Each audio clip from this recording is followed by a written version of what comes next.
صحیح البخاری حدیث نمبر 2067۔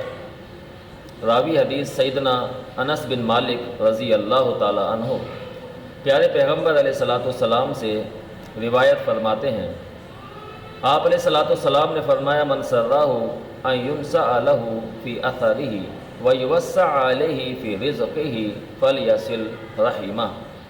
جو بندہ چاہتا ہے کہ اس کی عمر میں اضافہ کیا جائے، اس کی عمر بڑھا دی جائے اور اس کا رزق کشادہ کیا جائے، اس کے رزق کے اندر بڑھوتی آ جائے، برکت ہو جائے، تو اسے چاہیے پھر یہ کام لازمی کرے۔